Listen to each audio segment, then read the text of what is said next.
Ripley. Go ahead Tell and Noel land. to analyze the data off the ship's sensors. Everyone's going to want to weigh in on this. Absolutely. We have much to discuss.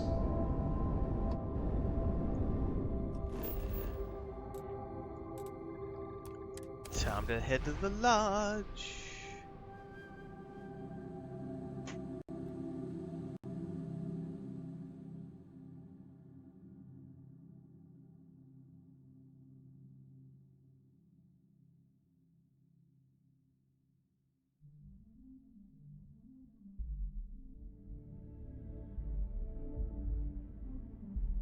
Hey, can we skip the local chunks this time?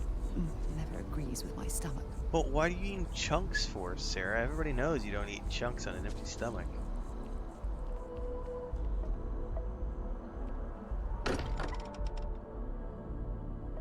It's good to be home.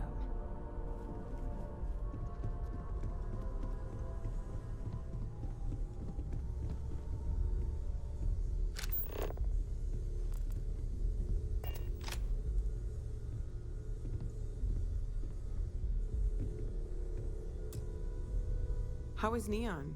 Are you okay? I need you to look at the data from my ship sensors. Okay. I'll start transferring the data over now. Let me just bring it up on here at the table.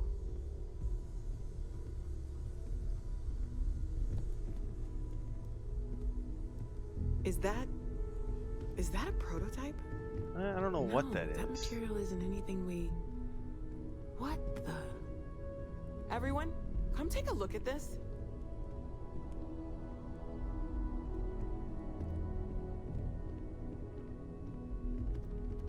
That's no faction vessel or Crimson Fleet. Secret military tech, maybe? No United Colonies Admiral approved that starship design. They call themselves the Starborn. Demanded we hand over the artifact. Like we were children, playing with their parents' things. What do people know? Any offshoot groups go by that name? None in any corner of the settled systems I've seen.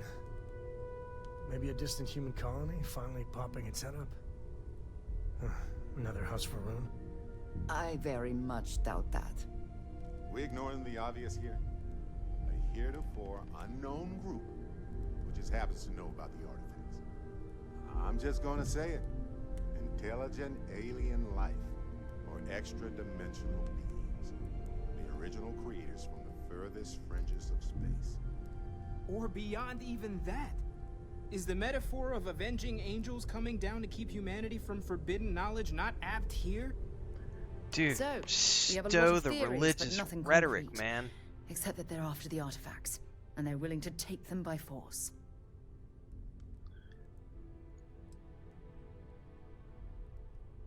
To Barrett's point, the artifacts clearly aren't human-made. No settled systems lab made these things, and I doubt one of them made that ship either.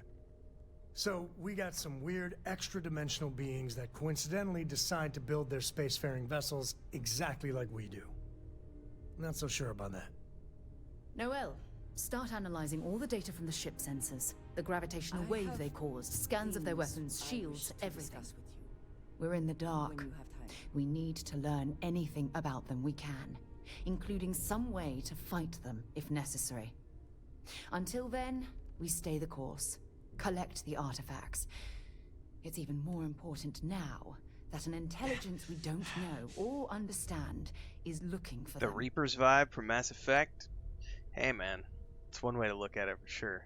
Also, yes, I think you're kind of new around here, Lolis, but Indiana Jones has been like, along with Star Wars Outlaws, Avowed.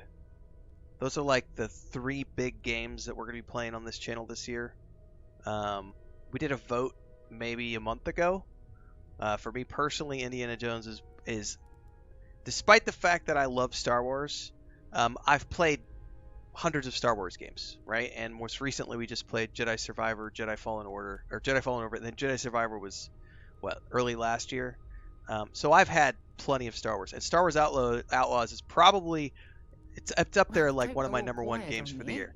But I am slightly more hyped about Indiana Jones just because we haven't had an Indiana Jones game in so long. And also it's first person, which I think is going to be a lot more fun. You know, because as much fun as I had with the Uncharted games, which I've played multiple times over the years, that's always, you know, third person adventure. Same with Tomb Raider, you know, you're looking at third person action shooter. Indiana Jones having not just the pistol, but also a whip and his fists, and it's all first person with third person cutscenes. You know, I just hope that we get a, you know, a decent 40, 50 hour gameplay experience out of it, and that it's not something truncated in like, you know, 15, 20 hours. I really hope they give us like a good 40 to 50 hour Everything game. okay? But regardless, Suddenly I'm gone really quiet. excited for Indiana Jones. That and Star Wars Outlaws are probably my two biggest like franchise games this year, and then Avowed just because I love Obsidian, and the whole Pillars of Eternity universe for me is amazing. So that's going to be fun too. All right, maybe we should locate them and see if they'll talk. That ship could be anywhere in deep space. Even if we got lucky, a single grav jump and we'd lose them. All right. Well, everybody get ready for a fight then. I doubt they'll stop. All we can do is be more cautious. But we are not stopping. This could end up being a race we don't want to lose. Vladimir, has the Eye picked up anything new? Some glints of shine in the dark.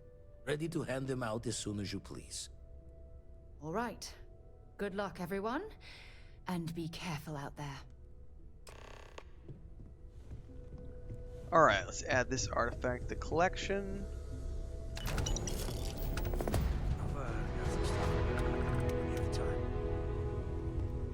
Hey, stranger. Let's chat sometime, okay? Need something? You had a hell of a shake, getting bullied in the void. Starborn sure know how to make an entrance. Ready to head back out there? The Eye can help you find the artifacts, but I'm afraid she's blind to our new competitor. Give me what you got. Double check the safety and locks wherever you go, okay? Exploration's dangerous, even without some nefarious group trying to kill you.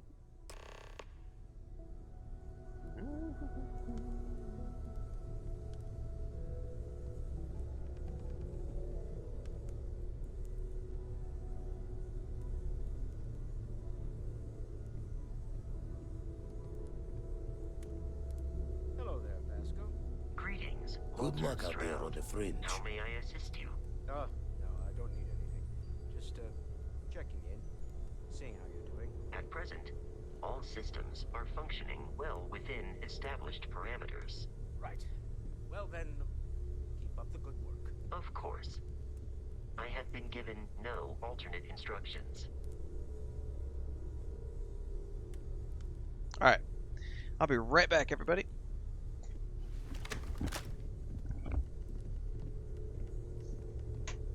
I may regret this, but there's something I'd like to ask you about.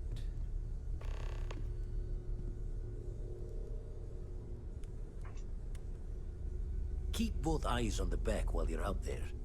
Make sure those Starborn don't creep up on you.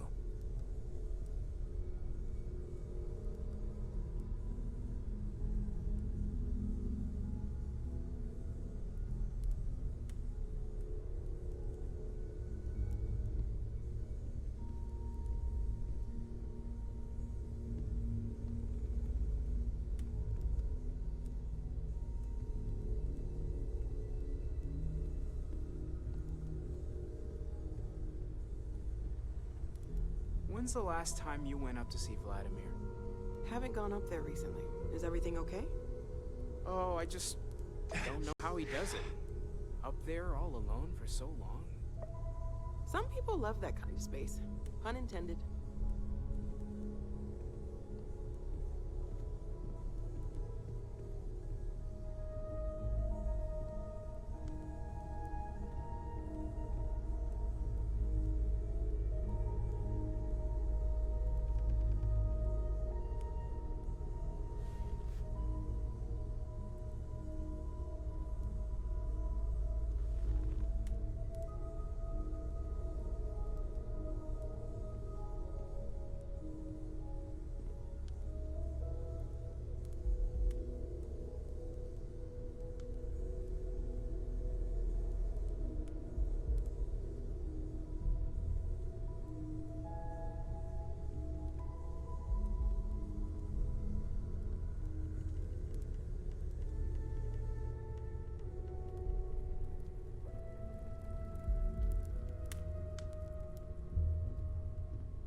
Walter, I hope I'm not overstepping here, but you're around the lodge a lot. Like, almost all the time. Doesn't that bother your wife? It's true. I am away from home quite a bit. I'm told that when I'm not here, I'm distracted by what I might be missing, and wind up crabby. Or, my personal favorite, irascible. My darling Issa has concluded that it is in both of our best interests if I could spend my time working from the lodge as often as possible. Huh. Well, if it works for you.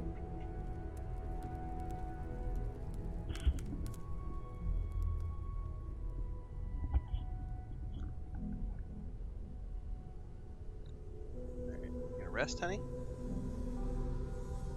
Lay down. Oh, you're gonna take a bath because I just gave you yogurt? Yeah. Alright.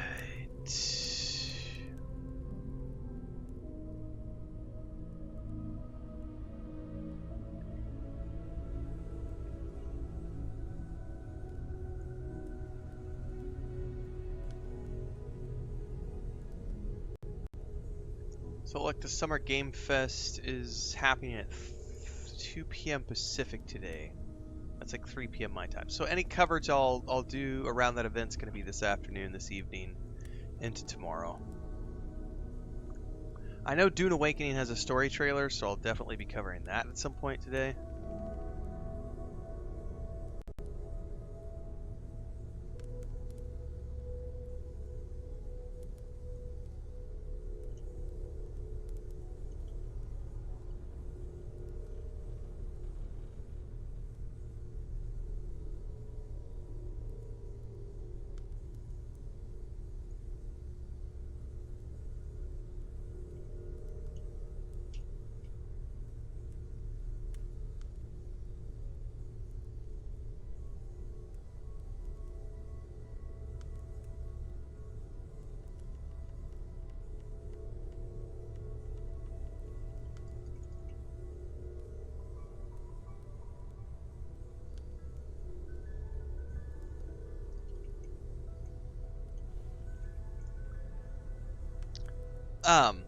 So an interesting side note while we're all sitting here.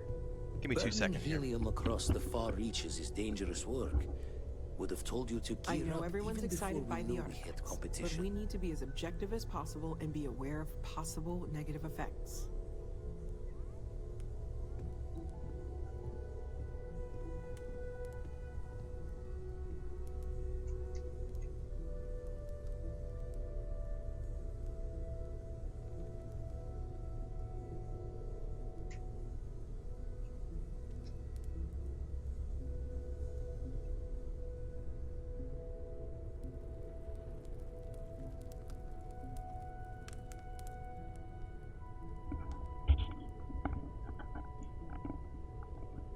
Alright, so yesterday I did a video covering the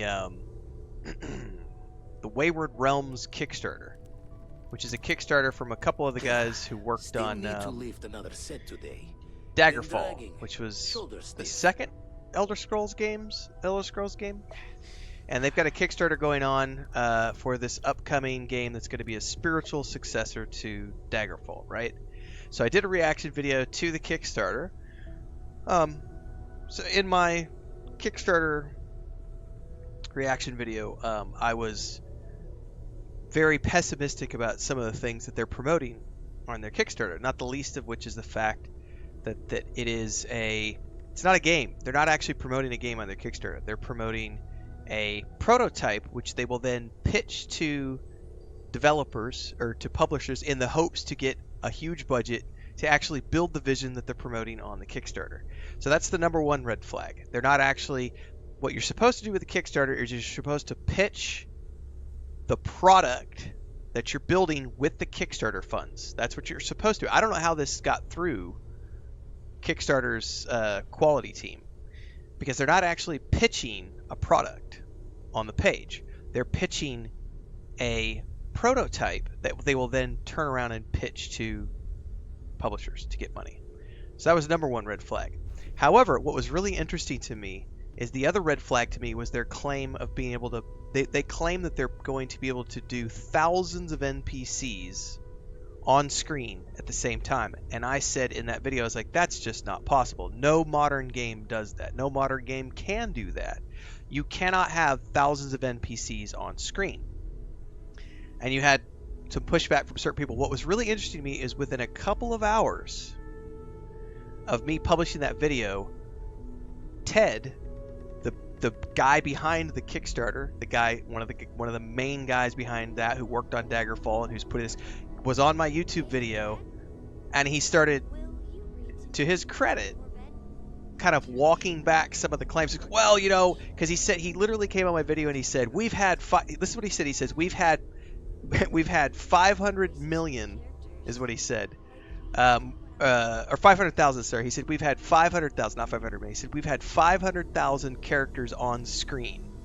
And I called him out on it. I said, I don't buy that for a minute. You need to prove that with a video or on your Kickstarter. He's like, he literally responded. He's like, well, I'm the one working on it, and I know what we've been able to do behind the scenes. And I said, it doesn't matter what you've done behind the scenes. What matters is you're claiming to do something.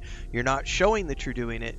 If you want us to believe that you're going to be capable of rendering thousands of NPCs on screen like your Kickstarter claims, show us. So there was some back and forth on Kickstarter on my YouTube video with the actual developers, and eventually he admitted that the 500,000 NPCs they've rendered in game are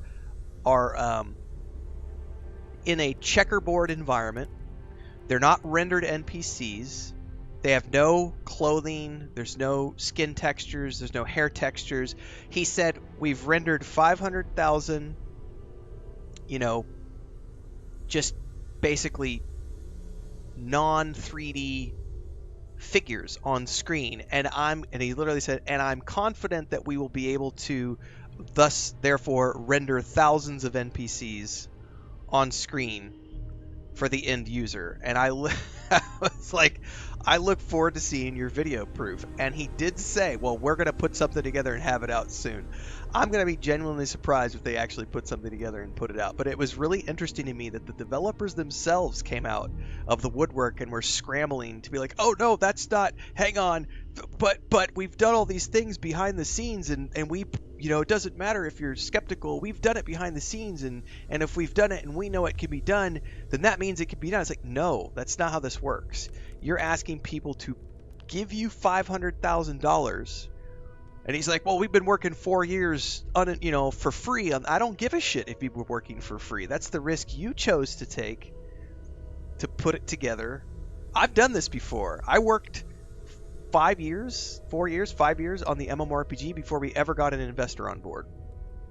I worked 3 years with my brother and my wife. We still haven't, technically, we have still never gotten paid for all the work we did putting together The Weave in the Void.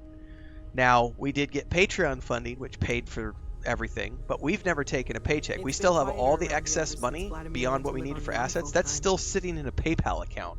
Like, we've never taken a penny of it. So this whole, oh, we've worked for 4 years for free, I don't care. You're asking people for $500,000 for a prototype that you're going to pitch to investors for this dream project, or pitch to publishers for this dream project, and you're making all these claims in your Kickstarter, and I'm not seeing any of those things that you're claiming showing up in the video that you have on your Kickstarter. But I was genuinely pleased to see that they actually took the time to come to my YouTube video, and he left a half a dozen comments on different people's replies, and it was all about him refuting, oh no, we could definitely render thousands of NPCs, we've done it in the game, we've rendered 500,000. And when I pushed him on the 500,000 figure, he was like, well, technically those 500,000 were, there's no 3D anything, it's checkerboard space. I had somebody else who he sent me a video to a to a Unity script that was rendering thousands of NPCs in an empty space, checkerboard space. No buildings, no skybox, no clouds, no NPC, nothing. Once you start having, even if you're using Unreal 5, not Unity, fuck Unity, Unity can't do any of that. Even if you're using Unreal 5, which is a very powerful engine, there are still limitations based on how much can your GPU and CPU actually render on screen? And engineering can do a lot of that stuff, but he actually claimed, he was like, Assassin's Creed Odyssey, Origins, he said, Assassin's Creed Origins did something very similar in the way they loaded their NPCs on screen, and I countered and I said, you can't use Assassin's Creed Origins as an example to refute your point when you can claim that that's how they did their engineering, but I've played Origins, as has millions of players around the world. Origins, at no point in time in any Assassin's Creed game have they ever rendered thousands of NPCs on screen at the same time. Ever. Starfield, I can run out the door. We're going to do it right now. We're going to run out the door. We're going to run out into New Atlantis. Hang on. Let's go take a look at all this. All right, let's run around here. We're gonna run up around the corner. Starfield, AAA game, hundreds of millions of dollars thrown into the budget. At most, there are maybe 100 NPCs in this scene when you count the crowd. 1, 2, 3, 4, 5, 6, 7, 8. We know there's some in the shops and everything. But the shops are over there. They are not being rendered on my screen right now. If you've ever, or Cyberpunk 2077 is a great example.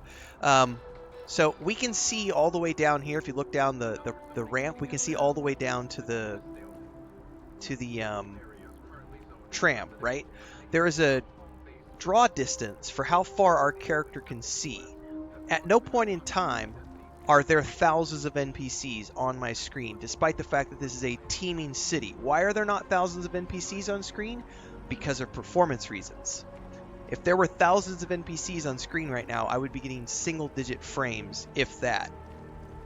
So I found it very interesting that the developer was sort of coming back and being like, oh, wait, no, actually, we've rendered 500,000. And I said, prove it. Show us the 500,000, and his response was, well, actually, the 500,000 we did was in a developer environment with nothing else on screen. And I said, so, now you're admitting that your claims aren't actually true because you're claiming that you can render. And he's like, well, I'm confident that we're going to be able to render thousands on screen at the same time. Now, we don't know what kind of engineering tech is going to come down the pipeline over the next few years with Unreal 5. We don't know what engineering stuff that they're going to come up with. Also, people were then claiming, oh, Daggerfall had thousands of NPCs on screen at the same time. And I'm like, are you show me a video of Daggerfall rendering thousands of NPCs on screen at the same time. Show me a video. Show me a video that renders thousands of NPCs on the screen at the same time. You won't find one. It doesn't exist. There might be thousands of NPCs in the game, but those thousands of NPCs are not being rendered on screen at the same time. And the Kickstarter specifically says, we are going to be rendering thousands of NPCs on the screen at the same time. And the reason that was a big red flag to me is that when I got him to admit in the YouTube comments, we're confident that we'll be able to make that happen, is not the same thing as what they're promoting on Kickstarter, where they blatantly say we're going to have thousands of NPCs on the screen at the same time. And these are veteran developers who are asking for $500,000, which is why I just always urge people to do your due diligence, because the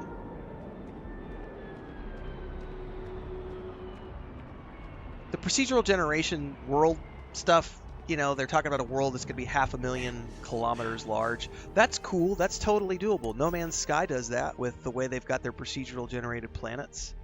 Starfield does it similarly with the way they've got their planets generated. But the whole thousands of NPCs on screen at the same time is the biggest red flag for me that I cried BS on. And I thought it was interesting that the developer actually came to my YouTube video and was like, oh, man, it's totally true. And then he did like 6 comments, and I responded to each one of them. I said, can we please see video proof? Can we please see video proof? Can we please see video proof? And after I pushed him like 6 times and can we please see video proof, he said, oh, well, actually the 500,000, that we rendered I keep saying 500 million. It's not 500 million. It's 500,000. The 500,000 that we rendered on screen were not 3D models. There's no environments. There's none of the things that are doing draw calls on your graphics cards. It was just, you know, little pixelated figures. So that is not the same thing, and I find it super deceptive when companies try to make claims like that on a Kickstarter page, because what's going to happen 2 years, 3 years down the road when it can't happen, and suddenly they have to start cutting features and reducing the size of the world and all these other things. Does Starfield count as procedurally generated content? Partially, because like you said, the planets are always the same planet. Like, and some of the planets have static POIs, like Alpha Centauri, which we're on.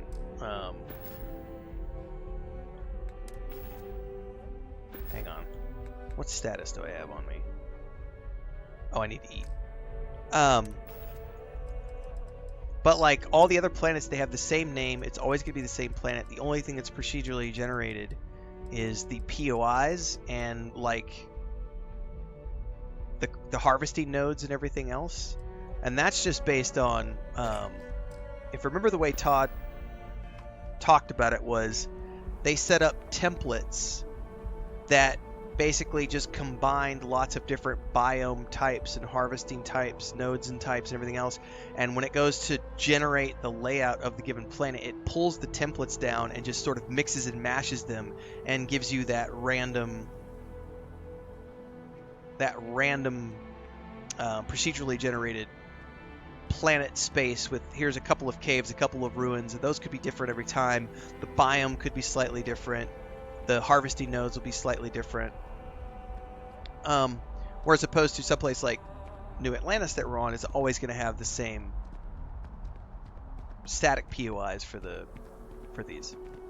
But I just think it's interesting. It's the first time I've ever seen a developer actually reach out directly and like come on a YouTube video and be like, hey, wait a second, actually, because you know, my video was overall, it was a positive video. I think it looks interesting what they have and everything else, but the two red flags that I called out in the video were thousands of NPCs on screen at the same time, and just the fact that they're pitching this massive 500 square kilometer world with 8 playable races. You're going to be able to navigate the seas. You're going to have procedurally generated quests. You're going to have procedurally generated cities. You're going to have procedurally generated everything, and on top of some handwritten stuff. And I'm looking at the scale and scope of that, and it's like, I don't think that you should be. And again, I'm not quality control for Kickstarter, but I do remember Kickstarter back in the day having rules about what you were allowed to promote on Kickstarter, and it always had to be, what can you actually deliver for the whatever your money you're asking. If you're asking for $250,000 or $5 million, you need to be able to produce what you claim you can produce for the money that you're asking for. And what they're doing is kind of deceptive, because what they're pitching on their Kickstarter page is the entire project. They're pitching the big scope vision, which is what they're going to be pitching to publishers. But that's not what they're producing with the Kickstarter money. What they're producing with the Kickstarter money is the rest of the prototype, which they claim they only need 1 more year to finish up before it's ready to pitch to publishers. And I just feel like somewhere along the lines we've crossed this boundary with crowdfunding where there's no longer any actual transparency or honesty in what people are producing. It's just like, we're going to sell you everything under the sun to try to get you to back the product, and then we'll just walk it back and be like, well, we can't do that. We got to cut that. Feature creep, scope creep. Sorry, guys, we got to cut that. You know, early access. Sorry, guys, you know.